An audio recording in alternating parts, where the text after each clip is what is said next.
Hola, hola, ¿qué tal a todos y a todas? Me alegra muchísimo que hayan ingresado. Nuestro tema es con respecto a las personas lingüísticas y en relación al análisis de la lengua de las personas sordas. Tenemos de México, Brasil, Colombia y primero vamos a presentar a Ernesto de México. Ernesto Escobedo, muy buenas tardes. También el lingüista de Brasil, Rudesh. Nombre. Y su seña es esta. Hola, hola, ¿qué tal? También de Colombia, Edith Rodríguez.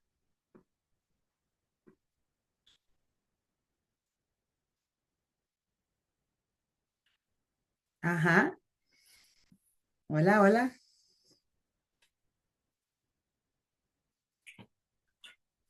Muchísimas gracias a nuestros tres lingüistas, igual que yo. Somos lingüistas de Latinoamérica que hemos estado, pues, eh,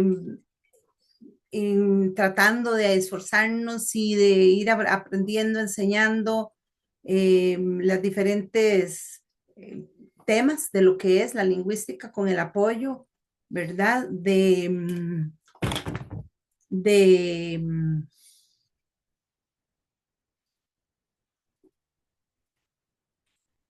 bueno, voy a volverme un poquito, ¿verdad? Que ellos son lingüistas y que es muy importante porque desde sus carreras han estado apoyando en la enseñanza, en las señas, en la interpretación, en la formación, como tanto en políticas lingüísticas, y eso es súper valioso.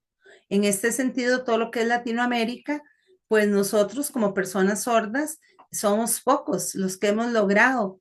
Ernesto de México, Rudish de Brasil, Edith de Colombia. Entonces, motivando, ¿verdad? Todo este desarrollo lingüístico, apoyando en profundizando en los análisis y estudios y desde los temas, ¿verdad? Puntuales que cada uno va a exponer, vamos a ver que es sumamente interesante la lingüística. Primero, el compañero de México, Ernesto, él viene desde hace muchos años enfocándose en México y generado, digamos, discusiones en política para las personas sordas, asociaciones, diálogos y también algo muy positivo es que no solamente se enfoca en Chiang Mai, bueno, también que es muy interesante, es muy, muy interesante, ¿verdad? Hay que hacer un análisis que posteriormente Ernesto, él va a explicarlo. Muy bien, ok.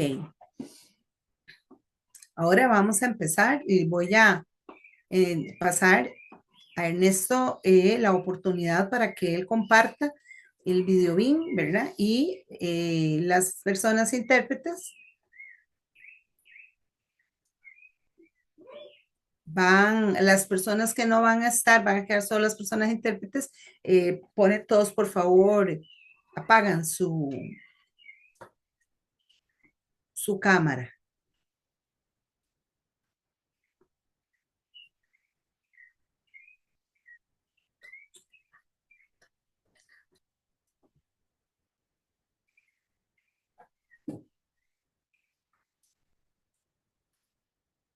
Ok, muy bien,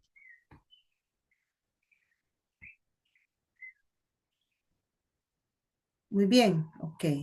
De lenguas internacionales a Lesco y a vos. Entonces, yo voy a hacer Lesco, Ernesto va a hacer lenguas internacionales.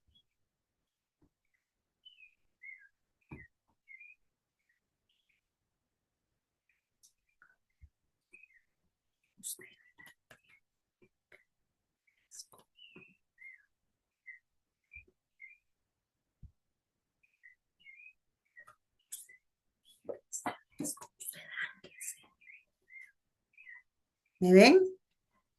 ¿Pueden ver? Ok, bueno, muchísimas gracias a todos ustedes. Muy buenas tardes. Desde la ANSELESCO hemos estado pues arremangándonos y avisando, invitando a personas, tanto oyentes como sordos, y sordos que enseñen, formadores, tanto en la enseñanza de la LESCO, ¿verdad? Para motivar, que puedan comprender y amplíen su conocimiento con respecto a la lengua, cómo desarrollar materiales, cómo asumir responsabilidad en el trabajo. Y desde la Asociación Ancelesco, pues es muy importante que esto se dé, ¿verdad? A lengua de señas, que se fortalezca la lengua. No menospreciar, no minimizar, no, es solo el abecedario y medio ceñitas, no, no, no, nada de eso. Es muy importante que todos nosotros, las personas de la sociedad costarricense, puedan observar la lengua de señas y a los lingüistas no como algo de poca importancia. Hay que darle su valor, ¿verdad? Cada país ha reconocido ya por ley, cada uno de nuestros países, la lengua de señas y por lo tanto debe continuar. No es simplemente como oprimirla, oprimir personas o menospreciarla o dudar. Es decir, porque todavía hay muchas barreras y entonces, ¿cómo vamos a resolver? Lo más importante en cuanto a esto es entonces generar información, este tipo de ponencias, reuniones, para ir fortaleciendo más la comunidad entre asociaciones y a toda la sociedad, ¿verdad? Porque es sumamente agotador hacer todo esto, planear, mover, invitar. Y la idea es que puedan observar, ¿verdad? Todas nuestras generaciones y desde la Ancelesco, ustedes en su país, pues generar esa responsabilidad de participar, de informar, de comunicar y las voces en lengua de señas, ustedes pueden ver que es sumamente interesante, ¿verdad? El impacto que va a dar, que va a generar una vez que ustedes logren esto. Ahora, como que muy ambiguos, no, no, no, y muy flojitos, todo lo que es Latinoamérica, Centroamérica, en los diferentes países tenemos que interactuar, ¿verdad? Ir generando pruebas de que tenemos una lengua, ¿verdad? Y ver entonces desde ese punto de vista nuestra lengua con sumo respeto. Ahora, para lo que es la ponencia desde la experiencia mexicana, lo que es la lexicografía, está la seña de lexicografía, que es palabras, ¿verdad? Que se van difundiendo, pero ya desde la experiencia y el análisis, que ha sido mucho, hay diferencias grandísimas entre los diccionarios. Vamos a mostrar entonces la experiencia de México y este es el libro desde África, de Guana. Los ayudó mucho desde el país de Suecia, y Guana logró entonces que a nivel mundial fuera aprobado este estudio en 1981, creo, que fue la primera, Wanda. Entonces, el primer departamento de lingüística de Suiza, ayudó a lo que fue África, volaron ellos a este país africano y desde la lingüista se hizo un análisis. Lanwens, famoso lingüista que desarrolló materiales, libros antiguos, libros muy, muy antiguos ya, y Suecia entonces fue influido por estos estudios y entonces ya desarrolló diferentes formatos, manuales y también gestos que fueron relacionando, porque antes no había. No existía un seguimiento como, porque no hay que seguir el deletreo, francés, español, todo esto. Hay que enfocarnos en la lengua natural, en la lengua de señas nativa. Y hay muchos estudios y trabajos con ese respecto. Además, hay personas lingüistas que hacen consultas con respecto a cómo se puede mejorar el diccionario, cuál es el mejor de ellos.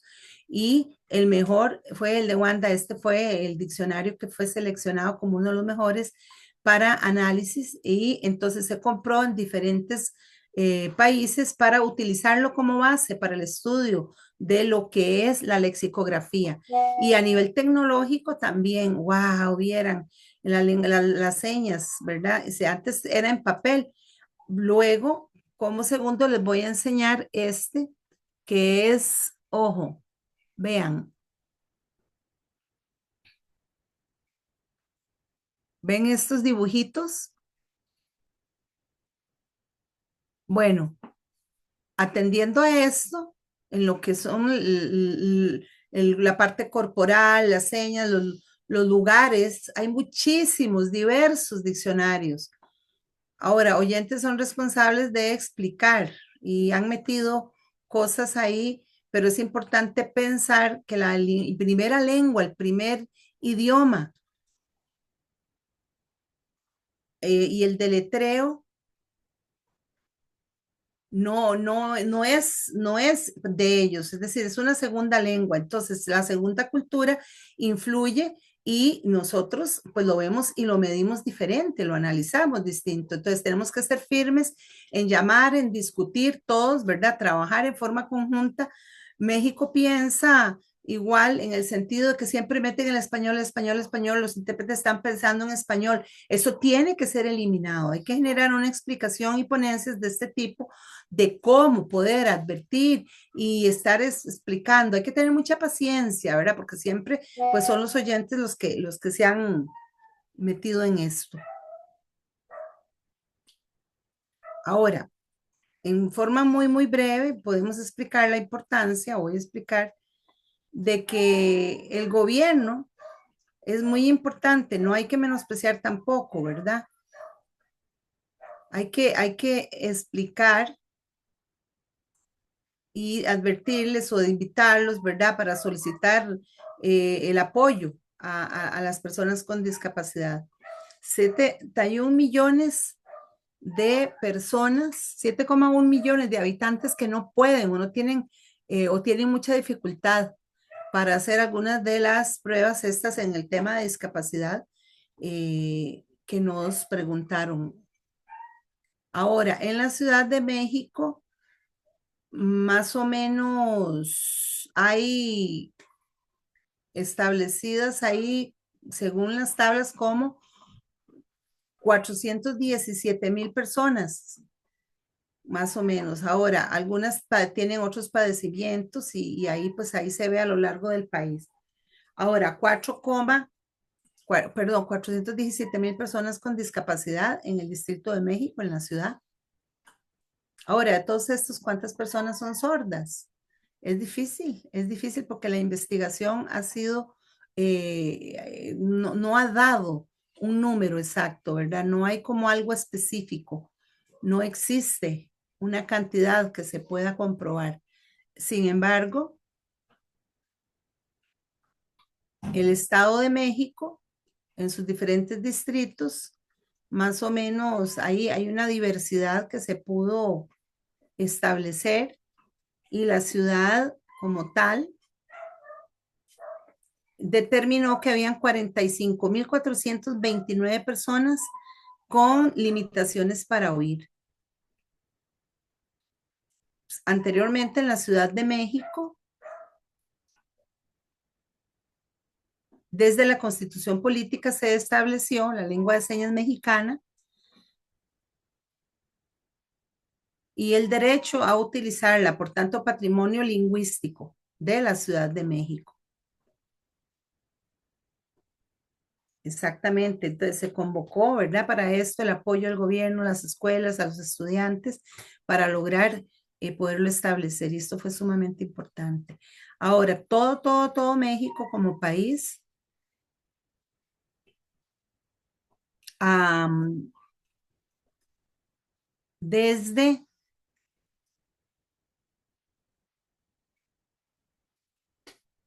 es decir, han venido siendo diferentes años, muchos años, ¿verdad? Pero aún a partir de todo esto, aunque se ha hecho, ¿verdad?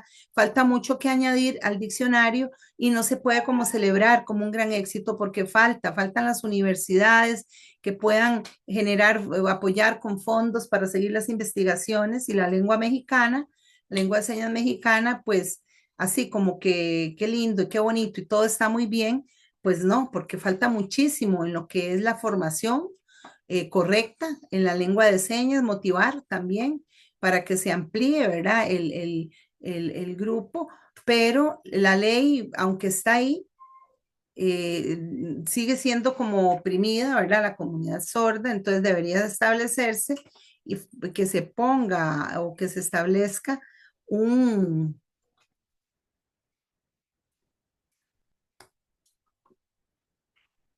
algo que la pueda apoyar.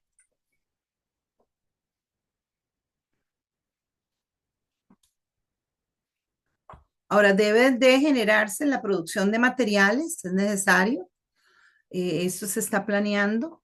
Tanto oyentes como personas sordas deben de trabajar en forma conjunta en todo lo que es eh, la lexicografía,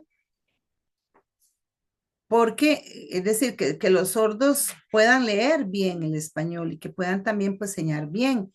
Entonces, tanto sordos como oyentes deben de apoyarse uno a otro en su primera lengua, al que no la tiene como lengua, ¿verdad? Pero no se sabe en lo que es lexicografía, por ejemplo, este caso, ¿verdad?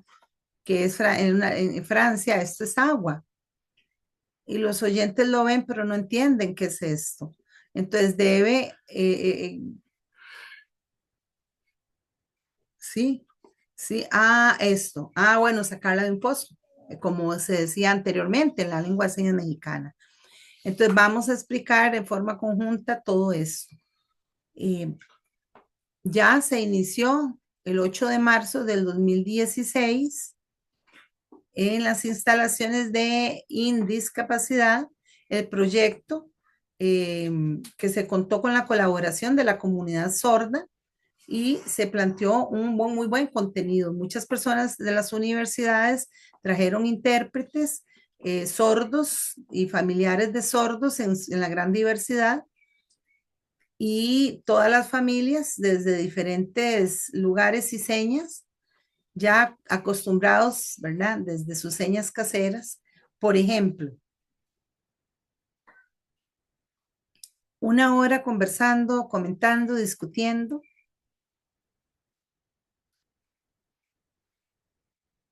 o decir, como es una comida dulce, pero la lengua de señas en cada casa era diferente las señas, ¿verdad? Entonces una era esta y así, y estuvimos viendo que había una gran variedad de acuerdo a la casa o a la familia, según fuera cada una. Entonces, durante mucho tiempo, ¿verdad? La mayoría, de acuerdo al estudio que se realizó, se discutió todo, tomó el acuerdo de esta seña. Entonces, pero mejor dijeron esta, la seña, ¿verdad? Y la otra, ya que cada uno en su propia casa, pues la usara. Y en el diccionario se vació todo, todas las señas, pero se conformó con una. Posteriormente se fueron llenando aún, adhiriendo todavía más señas. En las personas que viven en lo que es la Ciudad de México, únicamente, ¿verdad? No en todo México, sino en la lengua de señas en solo México. Esa responsabilidad es muy grande. Y el gobierno sí apoyó, pero solo para la Ciudad de México. Entonces, en los diferentes distritos, cada uno tiene que tener su propio diccionario. A futuro, pues de ahí iremos añadiendo, ¿verdad? Y ojalá porque ahora con la nueva tecnología yo pienso que sí se va a poder.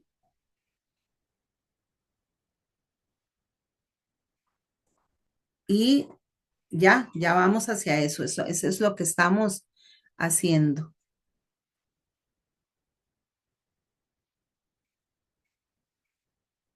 En cuanto al diccionario de la lengua de señas, en lo que fue Turquía, Bueno, después les voy a hablar en ese sentido, pero hay diferentes, creo que son 6 partes que conforman el diccionario, que yo, bueno, voy a ir luego explicando poco a poco cada uno y respetando, ¿verdad? Que a los lingüistas que tengan un doctorado, ¿verdad? Tanto sordos como oyentes de la universidad famoso, que hizo análisis de estudios sordos, pero estos dos van a iniciar lo que es el diccionario desde el principio, ¿verdad?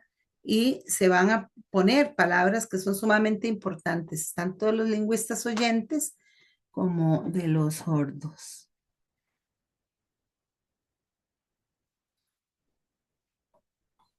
Entonces, con estos lingüistas famosos y el gobierno, ¿verdad? Se va a incorporar nuevas palabras en el diccionario de la lengua de señas de México, de la Ciudad de México. Así que todos nosotros, los que estábamos ahí discutiendo, lo que queremos es que de la A a la Z, en el abecedario, ¿verdad? Con todo eso, y desde la forma de las manos, ¿verdad? Hemos estado viendo cómo se hace lo que es el deletreo, ¿verdad? Pero ya entonces, con más ideas que se incorporaron y se discutieron, pues se tomó un acuerdo. Ahora, esto en el primera parte, ¿verdad? Que era la información de lo que es la interpretación, las universidades, los estudios, Suecia, etcétera. Todo esto era el primer bloque con respecto a la cultura, etcétera. Esta es información muy, muy básica y incluye la historia de México. Ahora, en el tercer bloque,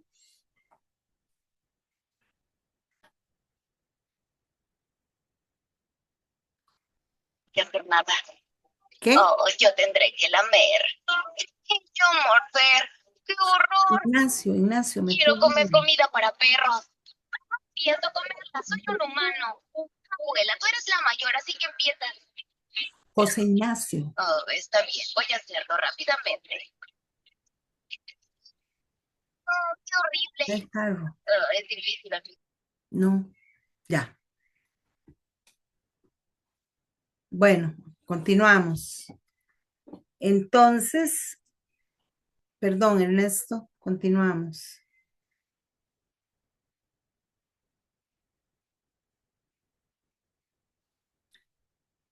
Y ya en el bloque cuarto podemos observar, aquí en esta página lo ven,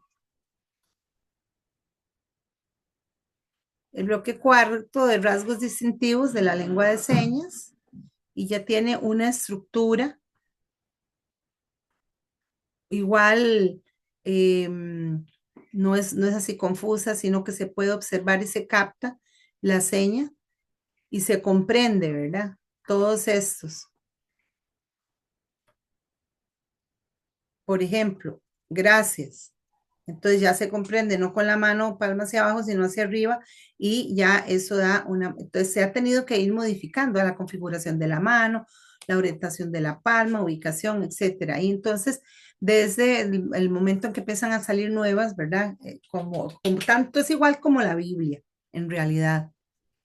Aquí ven la configuración de las manuales, ¿verdad? Y la orientación de la palma de la mano, la ubicación, desde dónde sale, ¿verdad? También lo que es la forma, dirección, el movimiento, ¿verdad? ¿Dónde se ubican?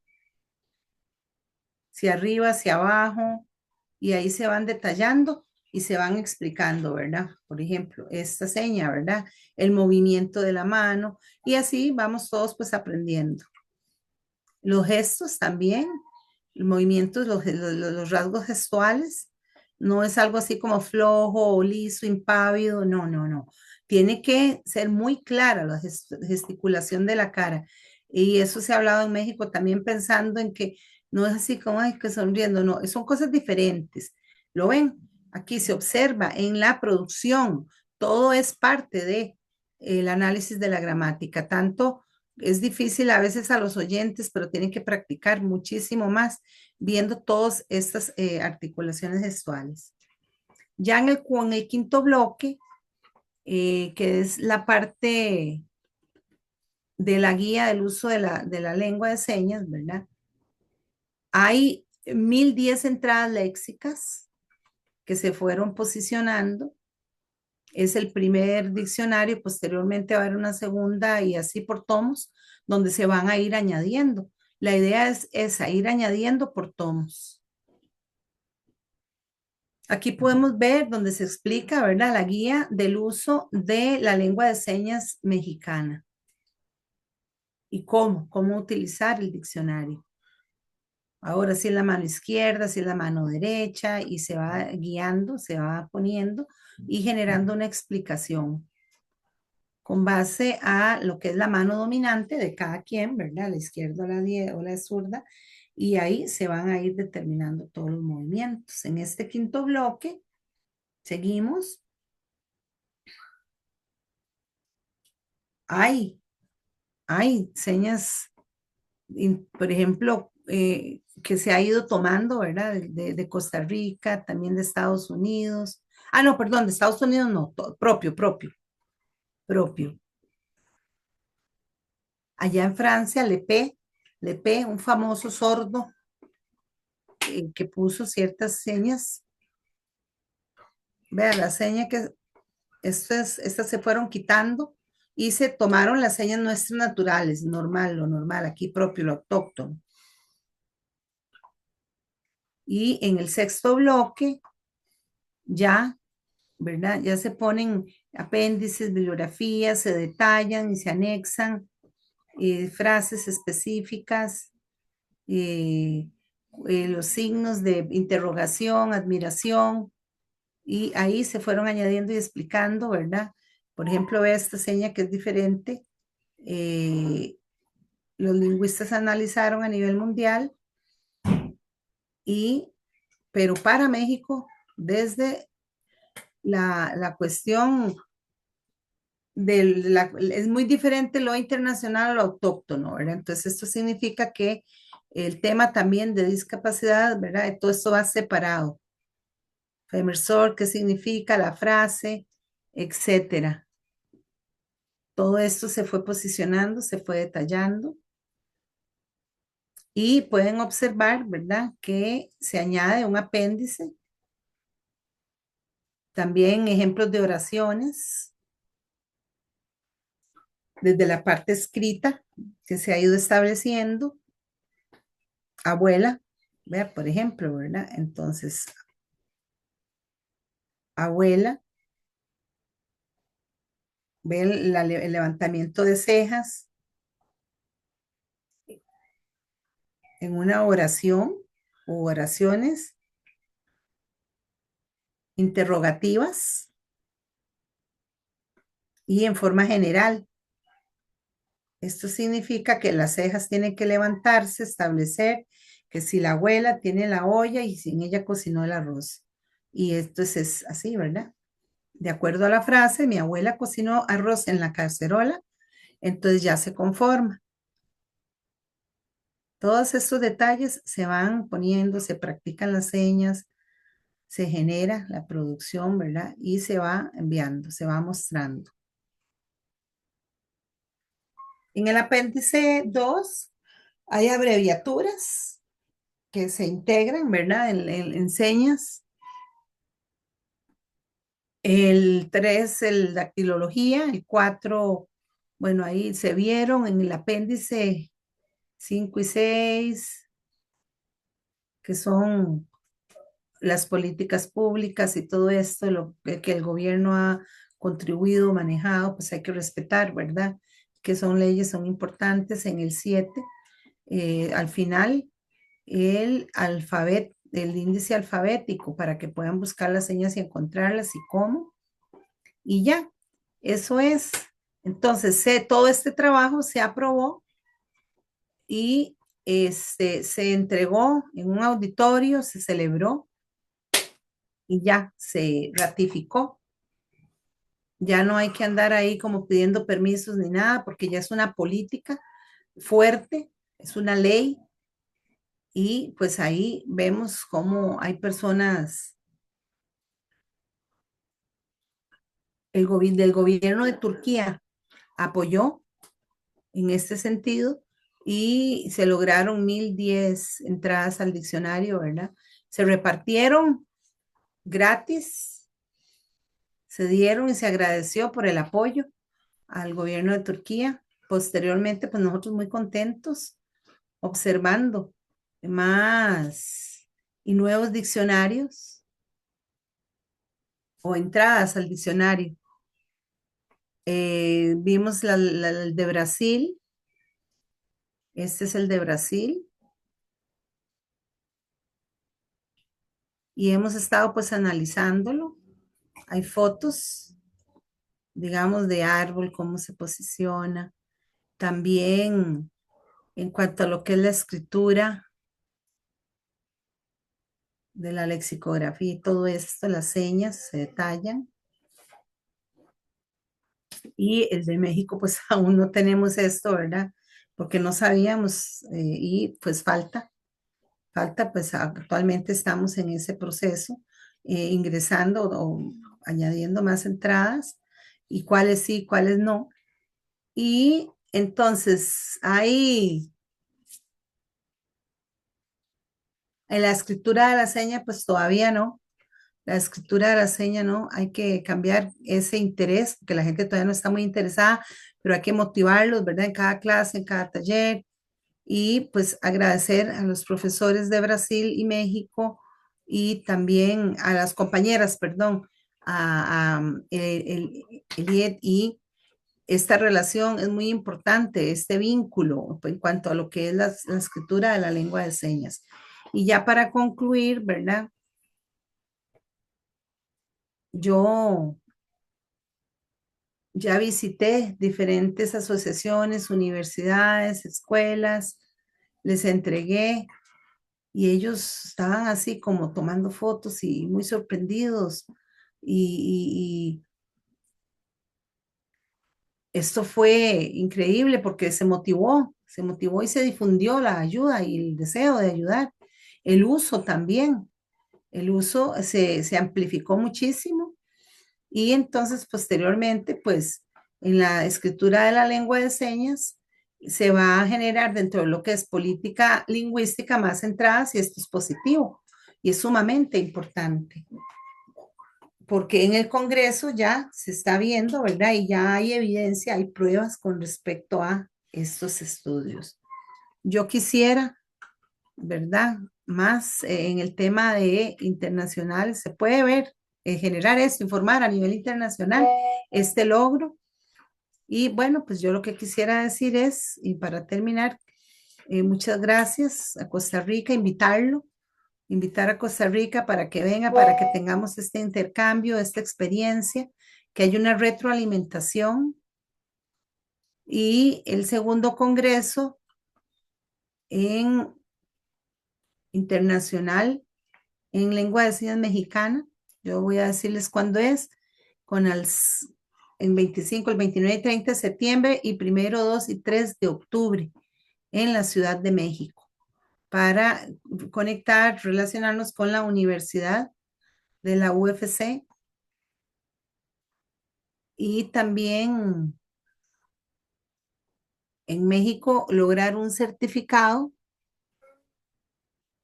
Entonces sería la Universidad Federal de Ceará, la Literature de México, la UAEH, y que sería para también un apoyo en la enseñanza de la LESCO y de la formación de intérpretes. 7 personas ponentes vienen de Brasil, de México, a generar información con respecto a este tema y a cada uno de ustedes, pues la oportunidad. Ahora, los cursos de formación, hay diferentes que duran muchas horas. Es muy, muy importante, ¿verdad? Que se utilicen las manos, que fluyan Y yo me alegro muchísimo porque antes no teníamos nada para enseñar y había muchos conflictos y muchos pleitos en la comunidad. Entonces, ahora, pues lo bueno es que ya hay un alivio porque ya se entendió lo que es la formación desde la lingüística. Este, antes, cuando salía una seña nueva o algo, pues los jóvenes decían, no, no, no, no, no. Entonces, las nuevas metodologías, los nuevos términos, todo esto es necesario y tiene que conversarse y tiene que aceptarse lo nuevo, porque las lenguas de señas tienen que avanzar. Estos convenios nos enseñan muchísimo desde una posición propositiva y es importante que nos permitamos aprender para tener éxito. Muy bien, muchas gracias y nos vemos. Ahora vamos con la ponencia de Elia, Edith,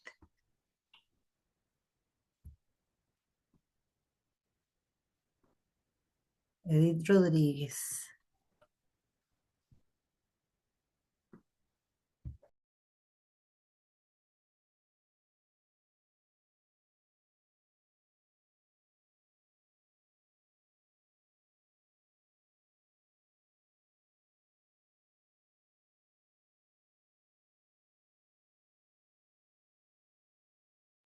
Ok,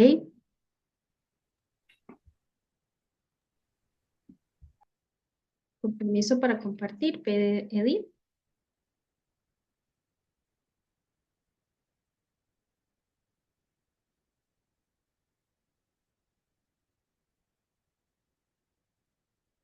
Ujú, sí, muy bien. Hola, buenas tardes a todos. Un gusto estar acá. Me voy a presentar. Mi nombre es Edith y esta es mi seña, Edith Rodríguez. Yo soy lingüista, además de que soy profesora, psicóloga y estoy en el tema de administración. Bueno, estoy en ese proceso. Tengo varias responsabilidades como coordinadora, pero siempre enfocados desde la universidad en los diferentes proyectos en la universidad de...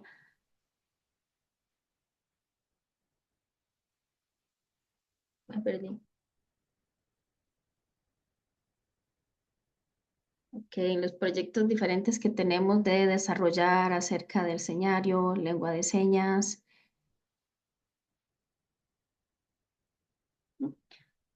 porque ya que es muy importante hacer este proyecto de buscar información, preguntar, consultar a las personas para ir enriqueciendo este proyecto. ¿Cuál es mi ponencia? Lengua de señas, cómo se puede utilizar para enseñar a las personas sordas como un puente para comunicarse con tanto con personas sordas como personas oyentes y cómo desde ahí podemos enseñarlo. Primeramente, quisiera comentarles cómo fue que se dio todo este proceso desde Colombia hasta México, ¿verdad? Ya que diferentes personas, diferentes culturas, diferentes códigos lingüísticos tenemos desde las diferentes regiones, las diferentes zonas, entonces, ¿cómo íbamos a unificar todo este proceso? Y cómo se aprobó en el año 1996. Fue ahí donde este proceso empezó, donde se dieron los trabajos, donde tratábamos de hacer un trabajo de equiparación. Ujú.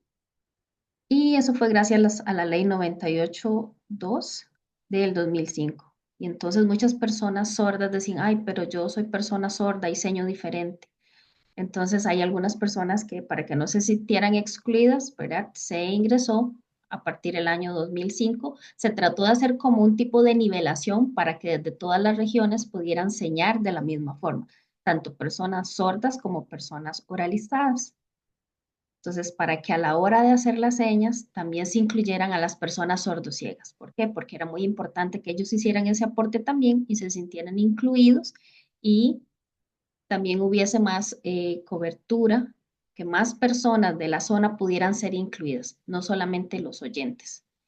Más o menos hay unos 566 millones mil personas sordas. Después de que se hizo ese estudio, la institución DAE, el proyecto se llamó así, en el 2008, más o menos, empezó el proyecto. Y se descubrió que hay 566,000 personas sordas. Entonces se hizo un trabajo mucho más exhaustivo porque habían personas que tenían baja audición o hipoacusia y también pertenecen a la comunidad sorda. Entonces era muy importante continuar haciendo un trabajo, un escrutinio para que las personas todas fueran incluidas. Es por eso que pueden ver el mapa donde pusimos muchísimos más. Tipos de lenguas de señas, más códigos lingüísticos, más diferentes. Este es un instituto colombiano que nos ayudó para poder realizar este proyecto de ese trabajo tan grande que teníamos que hacer,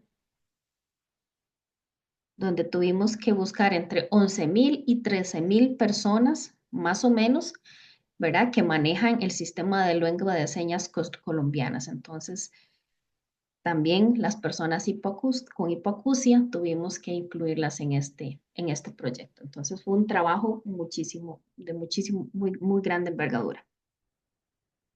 Ahora, si ustedes pueden ver, voy a explicarles acerca del trabajo que anteriormente realicé, más o menos hace 21 años que empezamos, desde la universidad a buscar cómo podíamos estudiar, cómo podíamos hacer estos estudios, pero en el 2001 ya se empezó el proceso de la Fundación DONE, quienes ellos empezaron a darnos los suministros para que tanto personas sordas pudiéramos tener acceso. Por ejemplo, las personas oyentes pueden leer y podían ingresar, pero el proceso de ingreso de las personas sordas era diferente. Tenía que ser señado primeramente a la hora de hacer las pruebas y los test para poder ingresar y ya después les daban la aprobación para que ellos pudieran ingresar, pero la adecuación que se hizo fue que ellos no escribieran, sino que lo pudieran hacer en video. Y esto permitió que 31 estudiantes sordos pudieran ingresar de manera más fácil, más expedita a las carreras. Eso hizo que fuera atractivo para nosotros. Entonces yo me puse en contacto con ellos para poder también ingresar. Después empezamos a investigar acerca de los trabajos de adecuaciones que se estaban haciendo a los programas académicos. Y entonces muchos profesores, personas oyentes, personas sordas oralizadas, ¿verdad? Eso fue un boom. Entonces empezó poco a poco como a compartirse la información del proyecto de la enseñanza de lengua de señas en Colombia y muchas personas sordas pudieron ingresar. De esa forma, esto nos sirvió como un puente para que pudieran ingresar a las escuelas de idiomas. Desde la universidad se empezaron a hacer estos ajustes para que todas las personas sordas pudieran ingresar. Entonces fue un trabajo en conjunto desde la escuela de las personas sordas, no solamente desde las escuelas donde tenían aulas integradas, sino se hizo todo un trabajo, ¿verdad? Para que las personas no se sintieran discriminadas ni se sintieran excluidas en estos procesos, ¿verdad? Sino que hubo un acompañamiento que se les dio durante mucho tiempo y ya después de esta preparación, pues ellos podían entrar a las universidades. Cuando ya se hicieron los diferentes cambios, entonces las personas aprendían de forma diferente, una forma más accesible. Todas los programas académicos fueron ajustados, como pueden ver, y entonces ya habían más personas sordas en la academia dando estas capacitaciones. Ahora, ¿por qué uso esta ilustración de la bicicleta? Bueno, voy a explicar. Tiene mucha relación con la forma en la que las personas sordas y las personas oyentes pueden aprender. ¿Qué quiere decir esto? Bueno, que nosotros tenemos como dos llantas, dos impulsos, por decirlo así, desde la lengua de señas a la lengua de señas oral o a las personas oyentes, las personas sordas. ¿Cuáles son? Voy a explicarlo. ¿Por qué es importante que tengamos estos dos ejes? Bueno, porque primeramente muchas veces la forma en la que nosotros vamos adquiriendo nuestro primer lenguaje se da como desde nuestro ámbito, desde nuestra familia, desde nuestro entorno, en nuestra escuela, la educación, ¿verdad? Entonces, todo esto va, por decirlo así, definiendo nuestra identidad, cosa la cual debe ser muy respetada, porque es la forma en la que yo me identifico, ¿verdad? Entonces, puede que una persona diga, no, es que usted no es sordo del todo porque escucha un poco, no es sordo del todo porque tiene audífonos, pero desde la universidad, desde el campo universitario, nosotros vamos adquiriendo conocimientos y todos estos conocimientos me hacen razonar y me hacen darme cuenta por qué razón crecí de esta forma, cuál es el léxico que voy adquiriendo y por qué algunas personas oyentes, por ejemplo, avanzan mucho más rápido. Y entonces, ¿qué hacen? Bueno, dejan a las personas sordas atrás. Entonces, nosotros no queríamos eso. Queríamos hacer los ajustes razonables para que las personas sordas puedan comprender al mismo tiempo. Y para mí fue muy emocionante poder comprender eso, que el ritmo de aprendizaje de ellos es diferente porque lo hacen más de análisis, ¿verdad? Entonces, teníamos que desaprender, por decir de alguna forma, desaprenderlo para poder comprender la forma en la que las personas sordas aprendían y evolucionaban, porque queríamos ir al mismo ritmo de las personas oyentes. Queríamos poder llevar y ajustarnos y seguir los procesos exactamente igual. Por eso utilizo este ejemplo de la bicicleta. Muy bien, ahora quiero explicarles cómo me enfoqué ya yo de manera personal en el tema de la enseñanza del lenguaje de las personas, lengua de las personas sordas como estudio. Entonces llevé los cursos con todos los programas, pero primeramente algo que sucedió desde la universidad fue el tema de toda la preparación previa que yo tenía, ¿verdad? Entonces yo necesité empezar a grabar para poder tener la información grabada y no solo con subtemas, ¿verdad? Entonces yo no podía hacer algo así a lo loco, por decirlo así, no tenía que ser ordenado, tenía que tener una lógica, tenía que tener, ¿verdad? El mismo eh, origen, el mismo orden que el que se les daba a las personas sordas. Entonces, de que nuestra enseñanza fuera así, el mismo cronograma, pero en lengua de señas. Y después, este tema de la enseñanza, empezamos desde lo más básico. Pero primeramente, acá en Colombia se empezó a enseñar lo más básico, pero era algo que tampoco tenía como un orden, ¿verdad? No estaba por niveles, entonces tuvimos que empezar a hacer todo un orden porque al llegar a la universidad como lingüista nos dimos cuenta que habían algunos vacíos y que teníamos que tratar de solventarlos. Segundamente, la coherencia. Tenía que haber una coherencia entre la forma que se enseñaba porque era un poco desordenado y eso generaba mucha confusión. Y a nivel universitario necesitábamos darle un orden para que tuviera una coherencia, una correlación y toda la estructura que se necesitaba. Terceramente, empezamos a trabajar en el tema de la teoría, ¿verdad? Cómo íbamos a explicarlo, que fuera de manera clara, que fuera de manera seria y que todo esto tuviese el nivel universitario que se necesitaba. Entonces utilizamos estos tres ejes, ¿verdad? Para que fuera el primer nivel 1, luego el 2. Después de 6 meses ya había un grupo de personas sordas que habían ido subiendo de categoría, por decirlo así. Recuerdan que anteriormente expliqué lo de la cohesión, entonces toda esta información fue bastante difícil, fue muchísimo trabajo, pero bueno, continuamos con el proyecto y después empezó a darse la formación.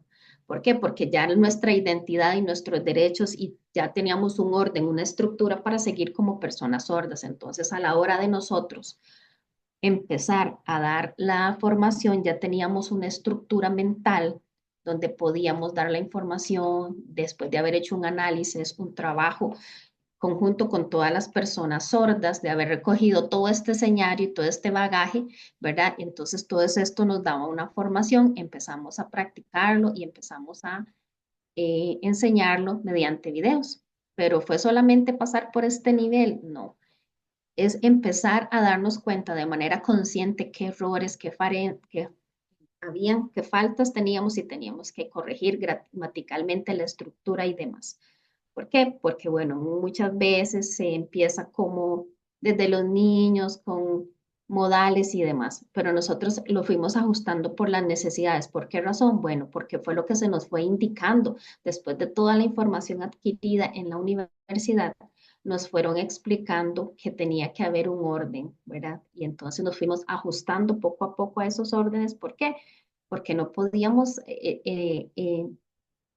compartir la información de esa manera, tenía que haber una razón, tenía que tener un orden lógico. Ah, entonces entró el tema de la pedagogía, ¿verdad? Que también había que hacer el ajuste razonable para que las personas sordas pudieran aprenderlo, pero saber que era una responsabilidad. Primero teníamos que aprender la primera lengua y muchas veces internamente las personas no sabían enseñar o la forma en la que aprendían. Entonces, primero teníamos que tenerlo claro para ya nosotros después poder explicarlo. Entonces, teníamos que ajustarlos a eso. Pero en el caso de la L1, que era para las personas sordas. Muy bien.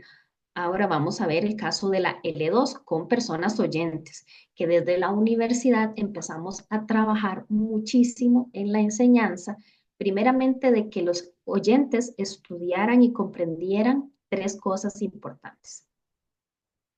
Los hicimos por categorías, cinco categorías. Voy a explicar cómo fue que pasamos de 3 a 5. Como ustedes pueden ver aquí en la diapositiva, lo tengo señalado en colores. Entonces, la primera, que es el de aprendiz básico. Primero tenía que aprender acerca de cultura, no. Ellos querían venir a aprender las señas y nosotros vimos que era muy importante que primero supiesen acerca de cultura, de la identidad de la persona sorda y comprender que no todas las personas sordas somos iguales, que no todas las personas sordas señamos igual y que no todas las personas sordas hemos tenido la misma visión de sí mismos, ¿verdad? En cuanto a gestos, posiciones, la forma en la que yo me expreso, ¿verdad? Todo el discurso de una persona sorda, la forma en que enseña la seña, sus señas, ¿verdad? La fluidez, el uso del espacio, el conocimiento que tenga de ciertos temas, de ciertas áreas. Entonces, primero teníamos que fortalecer eso para que los estudiantes oyentes primero lo interiorizaran y supieran cómo hacer una lectura del lenguaje corporal de las personas sordas. Después iniciamos con los cursos del nivel 1 al nivel 6 y después vimos que venían, aprendían, pero se quedaban como en ese impasse, ¿verdad? Donde no interactuaban con personas sordas, donde no sabían cómo, utilizaban mucho español signado, ¿verdad? Entonces nosotros teníamos que empezar a corregirlos como no oralicen, no usen la voz y entonces nos volvimos un poco más rígidos hasta que ellos vieron cuál era el objetivo. ¿Por qué? Porque ahora nosotros queríamos que se hiciera de una forma adecuada, entonces que se enfocaran más en las señas. ¿Por qué? ¿Cuál era la razón que teníamos? Bueno, muchas veces los oyentes no sabían a la hora de enseñar por qué adquirían cierto conocimiento, solamente aprendían señas como vocabulario, pero no tenían claro cómo en qué contextos utilizarlo y muchas veces lo utilizaban de manera inapropiada. Entonces era importante establecer un orden en los diferentes contextos para que ellos pudieran comprenderlo, interiorizarlo y saber en qué momento y en qué lugar utilizar ciertas señas o por qué en ciertas zonas hay diferencias lingüísticas y es que igual y son igual de valiosos. Y fue de ahí donde surgió ya el nivel 4 y 5. ¿Por qué? Porque necesitábamos que toda esa riqueza cultural y todo el bagaje y todo el vocabulario que ya ellos tuvieran, que eso junto lo pudieran relacionar y pudiésemos dárselo a la hora de la enseñanza, ya que muchos de ellos cometían muchos errores porque se enfocaban desde el ellos y el querer hacer todo sumamente rápido, ¿verdad? Entonces tuvieron que dar cuenta que es todo un trabajo porque no todas las personas señan igual, tenían que ir relacionándolo también con la historia de opresión que ha sufrido la comunidad sorda. Entonces eso les expensó a dar un panorama más claro del por qué tenían que entenderlo según el cronograma del BLF que teníamos ahí. ¿Ok? Después de analizar todo esto, que era básicamente de lingüística, teníamos que interiorizarlo y teníamos que compartirlo con ellos. Entonces, ver cómo ellos hacían estos cambios de las frases a las señas, cómo administraban el espacio, cómo administraban la imaginación, porque muchas veces, ¿verdad? Habían vacíos, se quedaban perdidos entre lo que veo, lo que expreso, la lógica, el sentido, el tiempo en el que lo digo. Y por último, la lengua de señas como tal, de la cultura sorda, cómo teníamos que ligarlo como un componente ya. Ya teníamos entonces los fundamentos, ¿verdad? Que ya ellos habían adquirido anteriormente, como cosas típicas, ¿verdad? Como no, y no era cultura social, ¿verdad? Era cultura, globalización, pero acerca de la comunidad sorda, por ejemplo. El hecho que todas las personas sordas aplauden igual, todas las personas sordas aplauden igual acá en Colombia, no. Hay regiones, tenemos variables. Hay personas que lo hacen de esta forma y hay personas que lo hacen de otra forma. Entonces no podemos nosotros categóricamente decir que toda la comunidad sorda es igual. No, porque hay comunidades sordas en Colombia que tienen una forma de enseñar diferente. Entonces tenemos que entender eso. Era importante que se comprendiera eso. Después empezamos a proveerles materiales didácticos que ellos pudiesen utilizar, ¿verdad? Pero para que realmente fueran un puente de acceso desde la L1 hasta la L2, necesitábamos que tuvieran claro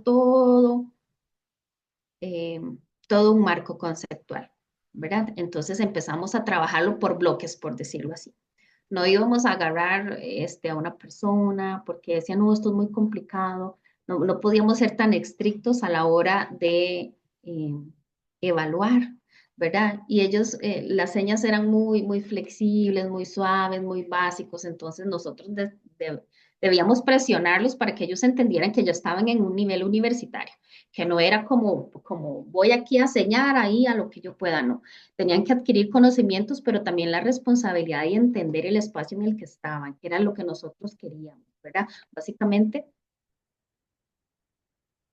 un glosario. Nosotros estábamos desarrollando un glosario. Entonces, cuando empezamos a trabajar sobre los textos académicos, cómo irlos adaptando, cómo fortalecer la comprensión académica, el análisis, todo esto nos dio más o menos unos 1.200. Entonces, después de todos estos 1.200 de términos y de señas, empezamos a trabajar cómo lo podíamos hacer en señas.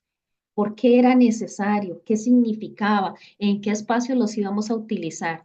Luego utilizamos muchos ejemplos, ¿verdad? Para resumir algunos.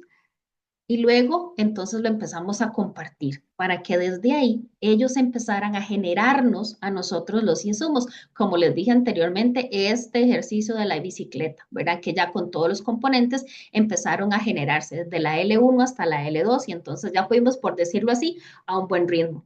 Entonces teníamos que seguir enseñando la L2, teníamos que hacer que esto también sucediera en la L2. Muy bien.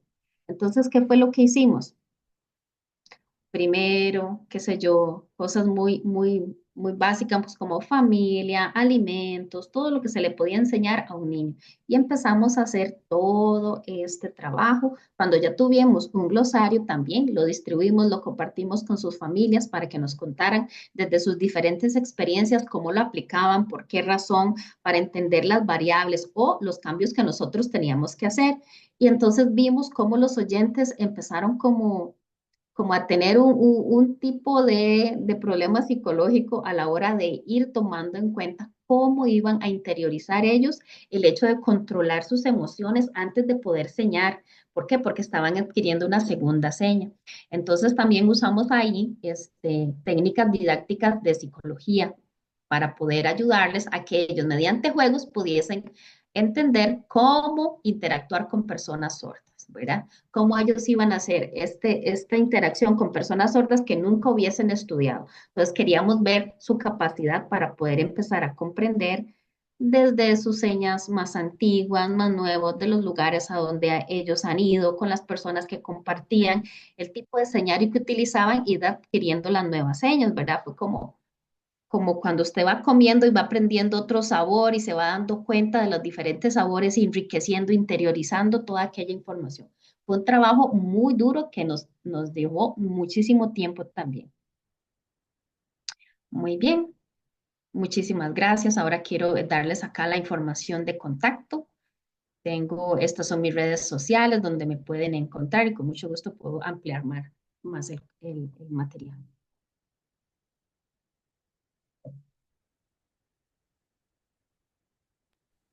Muy bien, muy bien.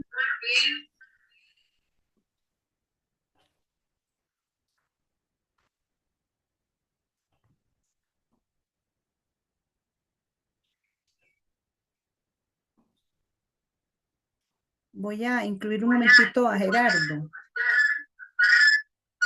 Ay, un momentito esto.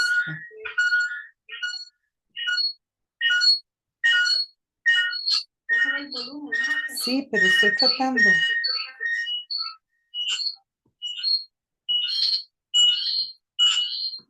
Ay, Dios.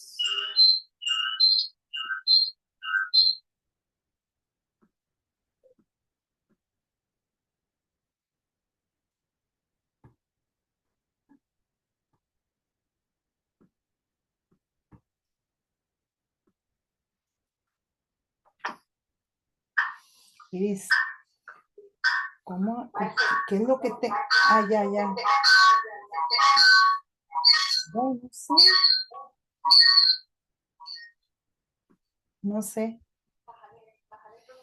Sí, pero es que... Espérate a ver.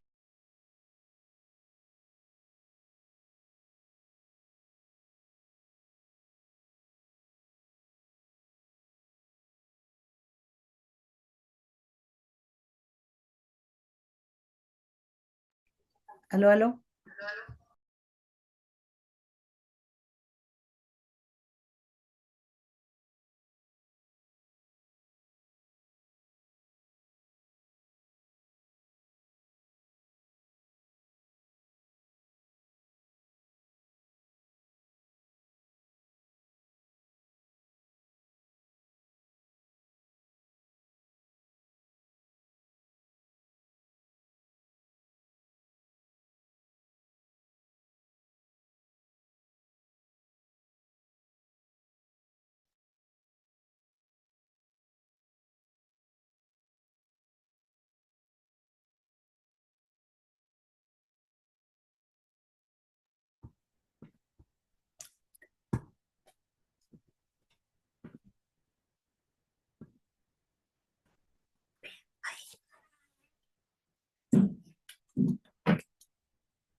Bueno, entonces, Rundesh va a hacer señas internacionales y Gerardo va a traducir en lesco.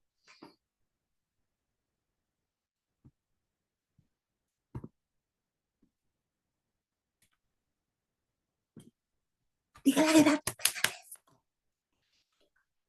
todo, ya, que empiece.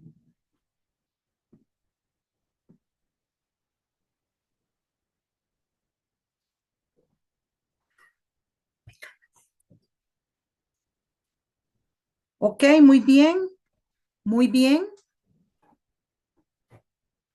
Primero que todo, agradecer a todos ustedes, a Ancelesco también, porque wow, ha sido un trabajo muy arduo.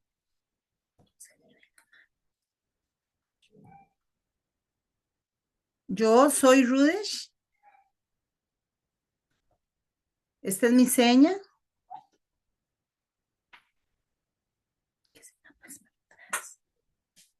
Y trabajo en el análisis de la escritura de la lengua de señas.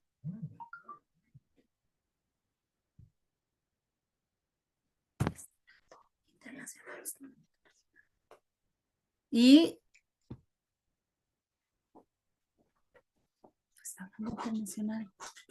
yo no voy a aprender ahora.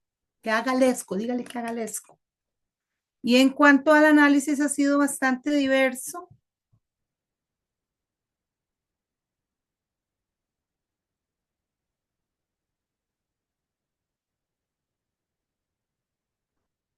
y he tomado desde todos estos diversos estudios en diversos lugares mucha información y esto ha generado un gran impacto.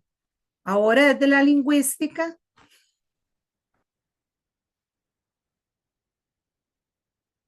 y la escritura de la lengua de señas, ¿cómo es que se hicieron las consultas? ¿Y por qué generar escritura en lengua de señas?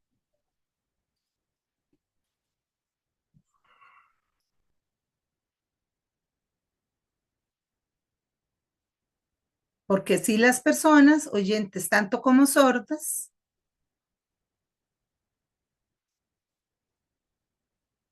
y no tienen, digamos, la escritura,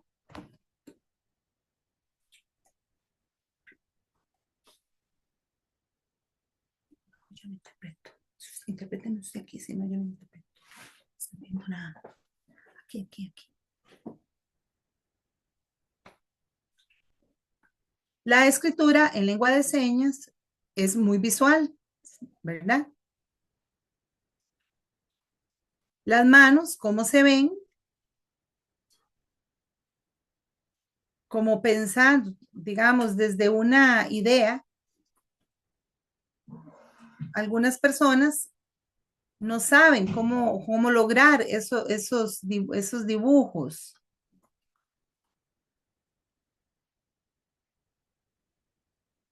Entonces yo cuando genero las señas y el oyente dibuja, pero un año después, ya mucho tiempo después, ¿qué pasa? Que la persona pierde mucha información. Pensando en Estados Unidos, ¿verdad? En el cambio de sistema, tiene que ser un tiempo más corto en la escritura a lengua de señas. Tiene que ser lo más corto, que ser más fluido, más rápido, más práctico. Entonces los dibujos, además de todo, son muy malos, no funcionan y lo hacen como muy breve, como muy simple y no, a mí no me gustó porque eran bastante malos. Entonces yo con la escritura en lengua de señas pues me siento mucho más cómodo y a la gente le ha ido gustando y en este proceso, en la escritura de la lengua de señas es más difícil olvidar, se comprende la historia porque además hay diferentes etapas. Vean, por ejemplo, en la teoría del autor de Charles Higgold, él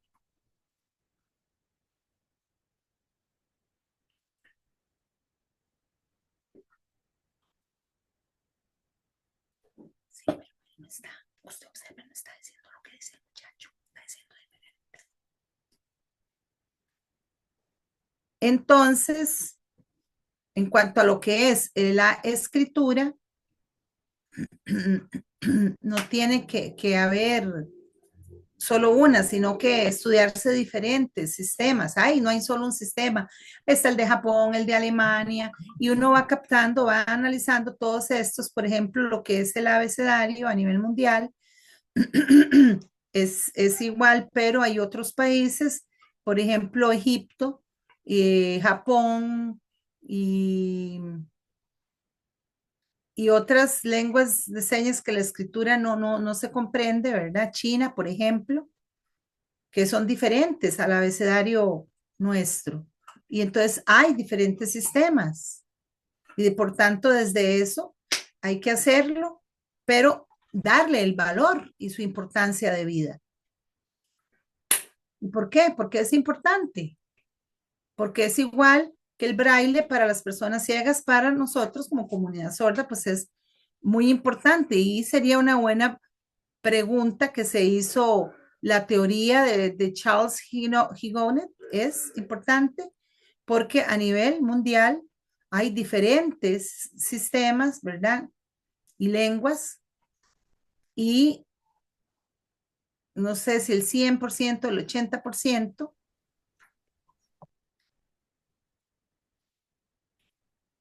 uno toma ejemplo de todas ellos, ¿verdad?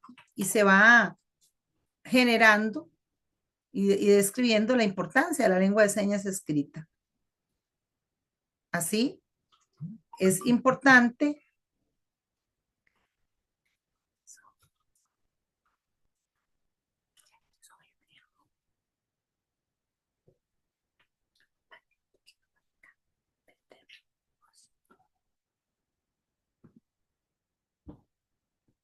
Entonces se respeta.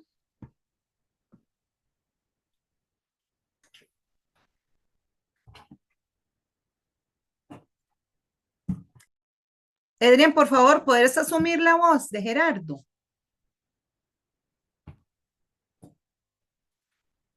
En la escritura de la lengua de Bueno, entonces señas. lo que es las lenguas de señas Hola, y el hola. sistema de las palabras. Hola, hola.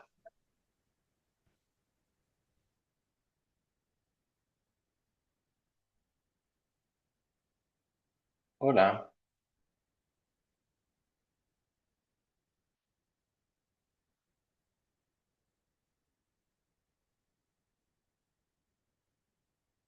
No te escuchamos, Adrián, no se escucha, Adrián. Hola. Hola, Dígale hola. que un poquito. No, 1, 2, 3. Prueba de sonido de no te intérprete. escuchas, Adrián, va a seguir entonces. 5 años.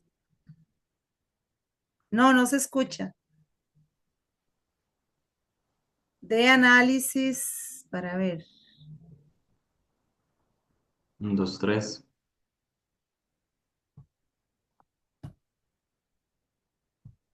Ahora habla, Adrián. Hola, hola. Sí, Hola. ya, seguí vos. Ok.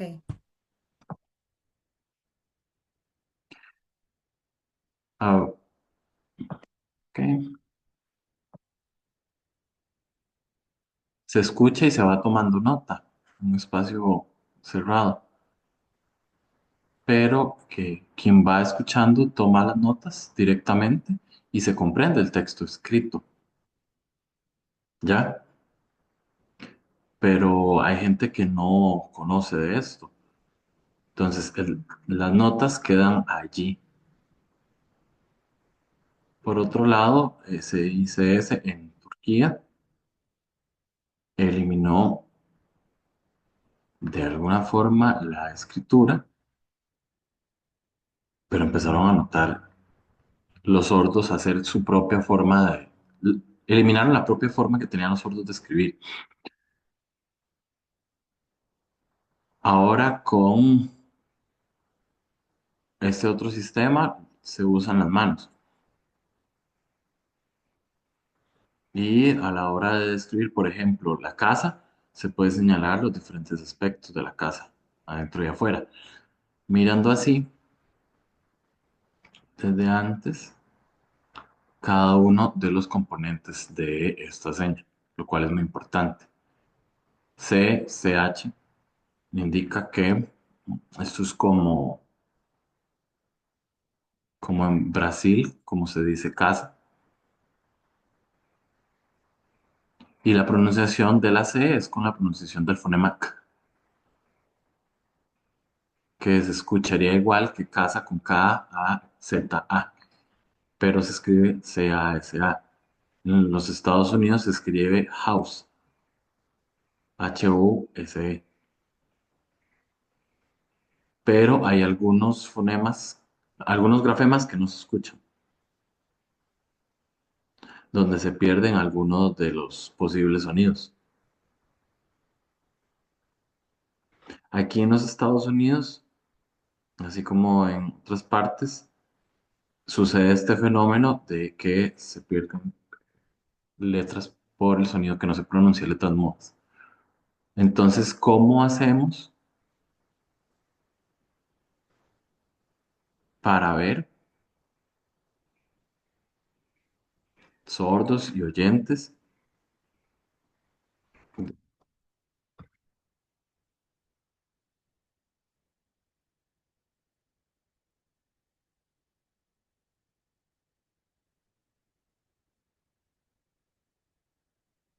en la lectura y por otro lado en la escritura?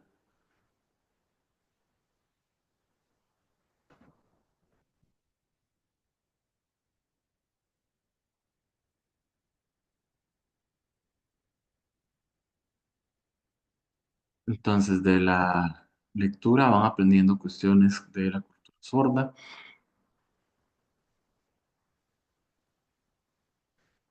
Cambio de intérprete, por favor.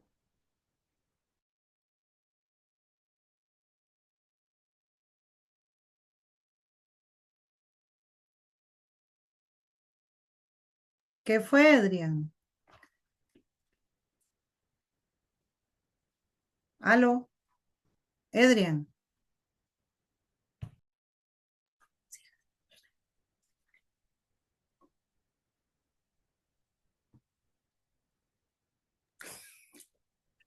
Ahora, esta fue la primera. Esta es la seña de Dance Writing, Side Writing. Esta es la seña de Sign de los Estados Unidos. Fue la primera que enseñó, como ustedes ven en la imagen, rojo, las posiciones del cuerpo en una coreografía. Se representan las manos, no estamos hablando de señas, sino de posiciones de las manos y del cuerpo. Vean la forma en la que se representan los movimientos de las manos y de los hombros. En el pentagrama vemos al bailarín. Entonces es una forma en que el bailarín escribe la coreografía, no se puede ver el cuerpo.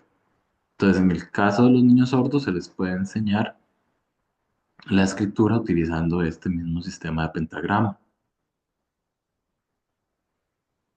con las direcciones de las manos y las formas de las configuraciones manuales, así como se representa en la danza, con este tipo de renglones se van colocando las manos. Así pueden escribir señas como mujer, como hombre y pueden copiarlas.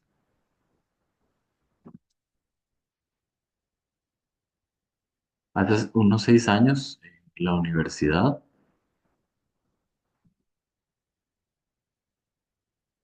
hubo un trabajo de revisión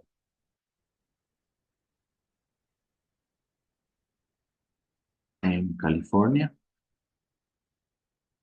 con la primera comunidad en una escuela que estableció la enseñanza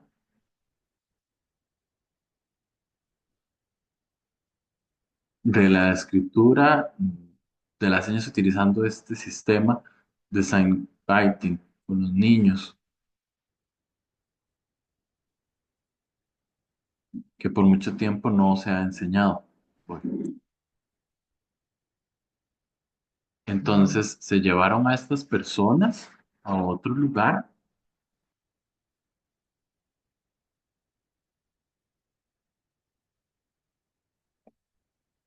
y se vio lo hermoso que era este, que era esta herramienta. Eh, la esposa de este sordo, Sarmine, de Brasil, fue a visitar desde Gallaudet, que hubo un congreso, y se quedó muy emocionada de lo bello que era esta forma de escritura tan creativa. Entonces se llevó este material escrito, se lo quería llevar para los niños, porque era una cuestión incluso placentera, el poder estar revisando el libro y a los 2 años antes fue que pasó esto. Después se fue a Dinamarca con esta persona, la coreógrafa, en un congreso, pues hubo una ponencia con servicio de interpretación, había una intérprete oyente, discutiendo y haciendo varias preguntas previo a la ponencia. Pues cuando ya se da la ponencia, estas dos personas van detrás de la ponente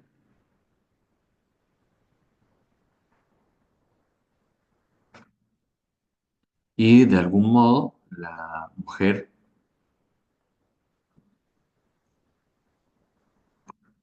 que tenía hipoacusia o realizaba un poco, se fue a acompañar de manera voluntaria a esta otra persona que estaba un tanto nerviosa y tomaba notas de lo que enseñaba la otra persona. Entonces la comunicación no era muy efectiva. Un año después llegaron a la cabecera de California.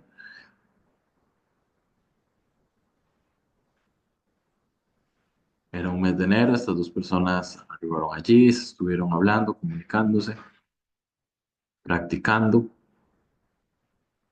viendo la parte manual, la parte de la expresión facial, los gestos, y les surgió la pregunta,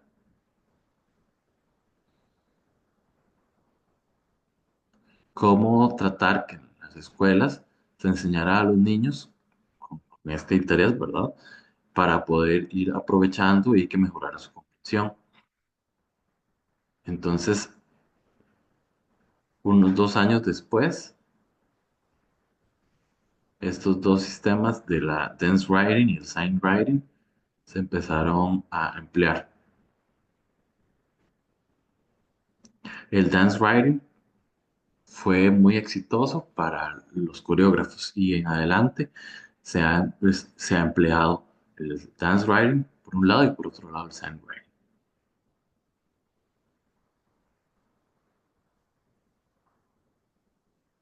En el 2006, en la universidad, yo estuve allí y quedé sumamente fascinado de Sign Writing porque permitía tomar las notas perfectamente. Y yo podía tomar las notas de manera muy sencilla, no era para nada difícil, ni me generaba ninguna clase de conflicto cognitivo. Y yo quería más y más y más seguir practicando el sign writing.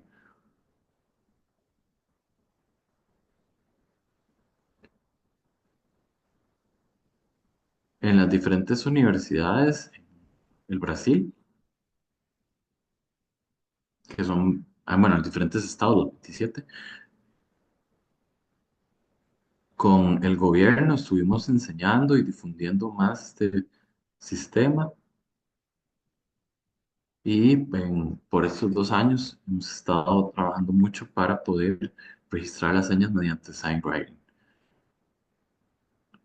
También con afiches, con imágenes, pero, pero además escribiéndolas. Y así en el Brasil se ha ido difundiendo esta forma de escritura. Este libro que les muestro acá es de Brasil. Vean esta página y además este otro, este otro libro tiene esta escritura. Ven, aquí está escrito. Está la imagen y la parte señalada sin ninguna clase de letra, sin una clase de traducción. Entonces, ahí el oyente puede leer la historia, pero se respeta la cultura sorda, la lengua de señas, y el sordo puede identificarse en el mismo libro. Entonces, los oyentes siempre están acostumbrados a la lectura, pero entonces con este tipo de herramientas llegamos a la equidad gracias al Signwriting, donde uno identifica su propia cultura y se enorgullece de ella a través de los textos escritos.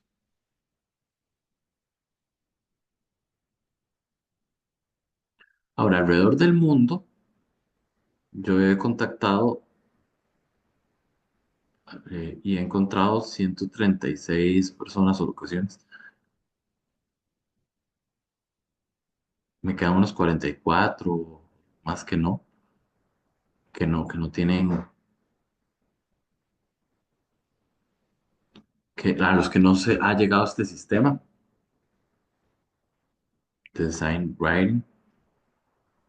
En signwriting.org Ahí se entra a la página y están las banderas de los diferentes países. Entonces, actualmente hemos contado con muchos más, al principio eran menos cuando empezamos. Entonces en Signwriting vamos por unos 33.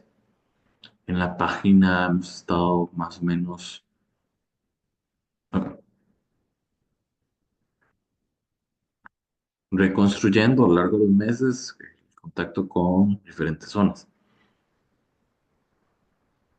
Entonces esperamos tener más de los 189 que ya tenemos. En la página pueden ver las banderas.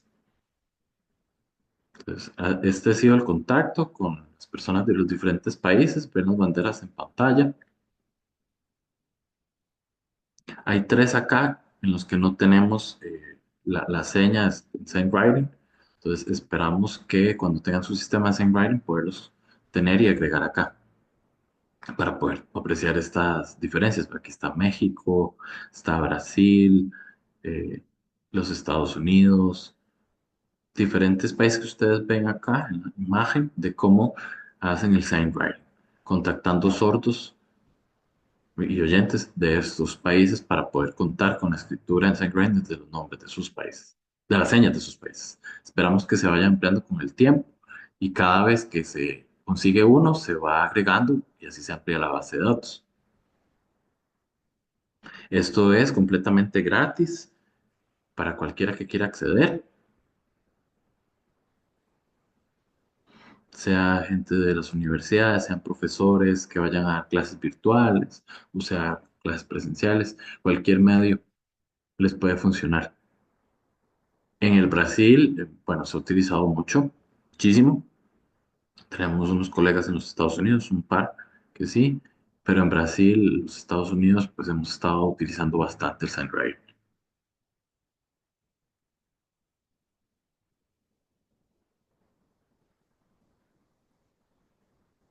Vamos a hablar de la ideografía.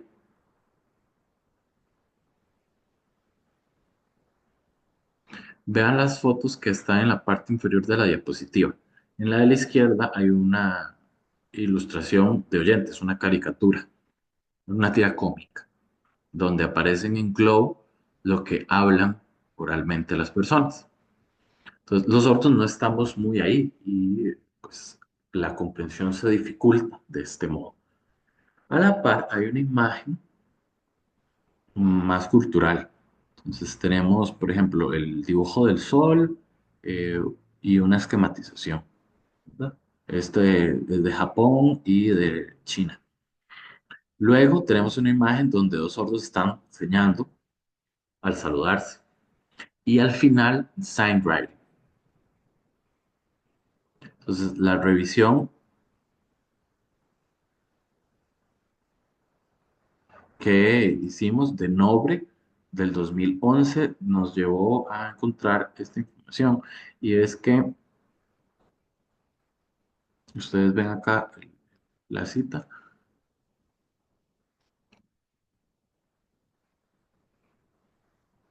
tanto para oyentes como para sordos. El tener acceso y la revisión de esta información es genial. Nos ha llenado mucha emoción, de mucha alegría, ya que el sign writing es mucho más claro y mucho más sencillo tener la imagen con el sign writing. Entonces, una caricatura con sign writing queda completamente graciosa, se conserva este humor. Cuando está en escrito en globos, para nosotros es más complejo. Además, las expresiones faciales pueden no ser las mismas que esperamos.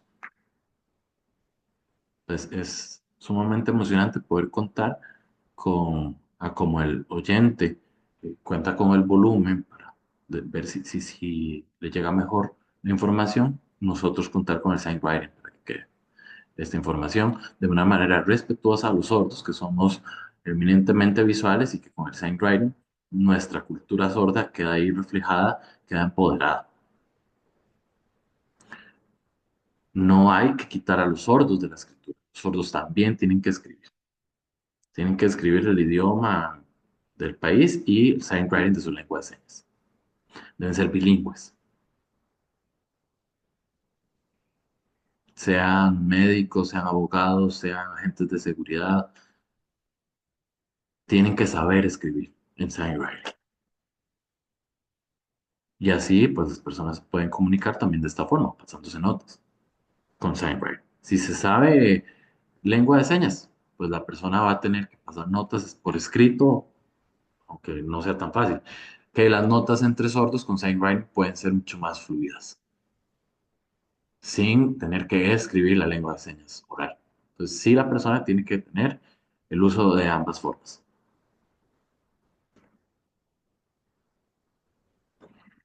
Esto sería todo. Yo les agradezco muchísimo, muchísimo, en serio. Pueden contactarme por Instagram, por YouTube, por correo y estamos a las órdenes.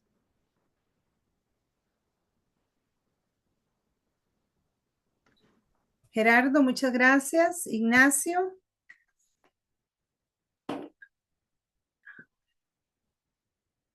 em,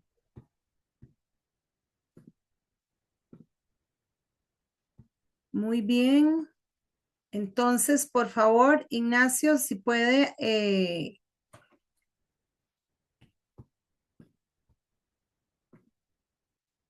déjame ver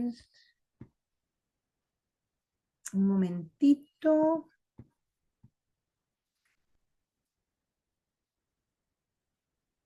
viendo a ver aquí quién asume la moderación.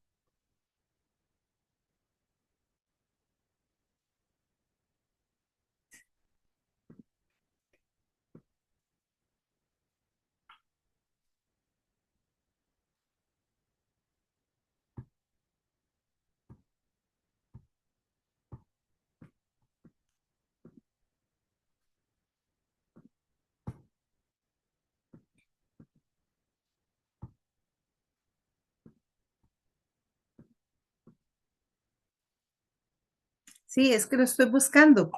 Necesito para que asuma la parte del cambio. Velo ahí, ahí está.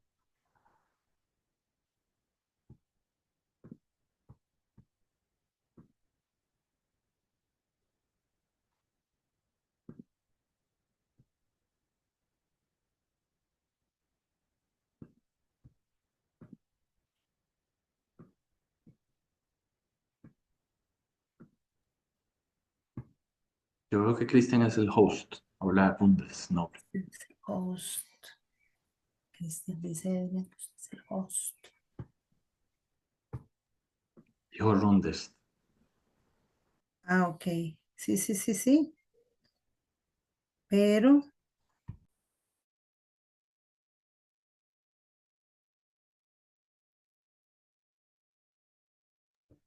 ¿cuál? Le pregunta Cristian. No, no, un momentito, dice Rondesh. Para explicarte, es que cómo es que se hace. Ernesto, tienes que buscar, seleccionar. Cristian,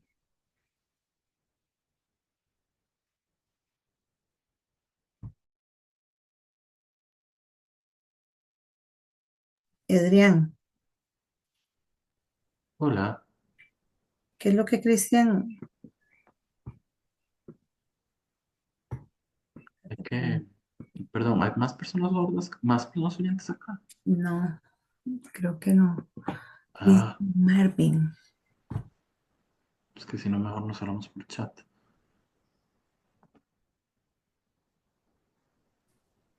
por WhatsApp. Marvin, a mí me parece que el brasileño es el que tiene un host. Entonces él se lo puede pasar a quien sea. A Cristian, al mexicano. Pero un momento. Ajá. No, no. Sí, pero es que estamos tratando, pero no se ha podido Mejor cambiar. que el brasileño cierre, salga. Entonces el host se le va a pasar a cualquiera más automáticamente.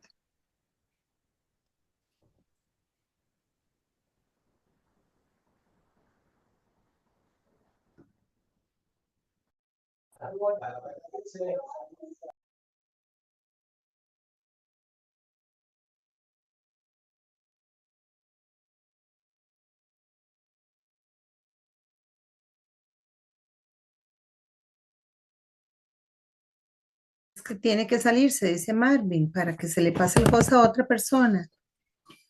Ok, Rudesh, ¿podrías salirte un momentito y te volvés a